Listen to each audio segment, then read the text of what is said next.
Bismillahirrahmanirrahim. Mapuna masagi minayugi izat tauba ikai khumnaba utpa. Mamangayda Allahgi afawa banda ama lerami. Mahak kaming Luqman Hakim haina kawi. Allah Ta'ala na mahakku ilausing yam na pinabi. Mahak na miyamda faza pautak singofam sing takpirami. Maram masina mahakku Hakim haibaming thonas miyam na kauna kibani. Asing madi mahak kaming Luqman kawi. Miyam na pautak piba adi miyam da mana fazaba pautak piba asigi maramdagi mahak yaming ase Hakim haiming thona se hapsilaga Luqman Hakim haina kauna khibani. Mahak ase nupa makhaki minay oirami taubada di mahak matam suppada ibadat torami ibadat tawdun lerami.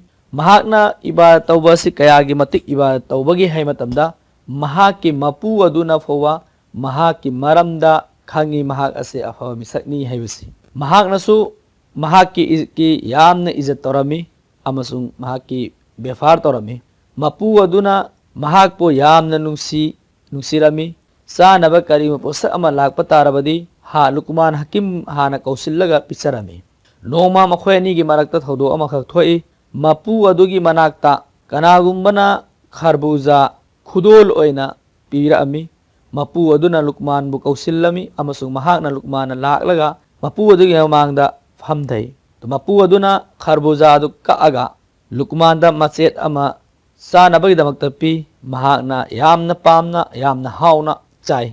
Mapu aduna mahak bu mawong asumana chaba uraga yamna haraurami adugi matungda ani suba machet ama mukaaga pi madusu mahak na yamna pamna chai. Mawong asumana mapu aduna minay aduda Luqman Hakim da machet kaaga machet am kaaga pi basina kaktuna piduna lay amasun Luqman na mahak madu suka sarami asum na mawong asum na saba sinamana Luqman Hakim na saraga machet taraga taret sakhirami. Hauzik machet ama khaklem hauri mapu aduna hai masidi ai charage mawong asum na mahak na machet adu mahaki masinda hapsillami charami mahaki adukki matik hairiba machet adu khai mahaki masin adu chawaramdagi hangoi tuga chawam pogami maramasina mahakna thu haiba de hangoi beda tin sit paduma tin sto ami othuami mahakna Luqman da hangi e aigi nungsiraba nahakna aduk yamna khraba kharbuza asibu nahakna karigi charibano Luqman na karigumba maram pirami tawigum su mahakna pakhumdi khumami aigi mapu nahakna aingonda adukki matik niyamat pisabi aina madugi pisariba sing adugi tawbiman khangba utchadri aihak ngaside hojikte aingonda ikaiba phawjai nahakna posak amakak aingonda chanabagi damakta pi hairiba posak ado khanghaudana karima soidai kharamme aina madubu othokpa se khai haiduna othokpa se aingonda ikaijai haina Luqman Hakimna sumna pakhum pirammi.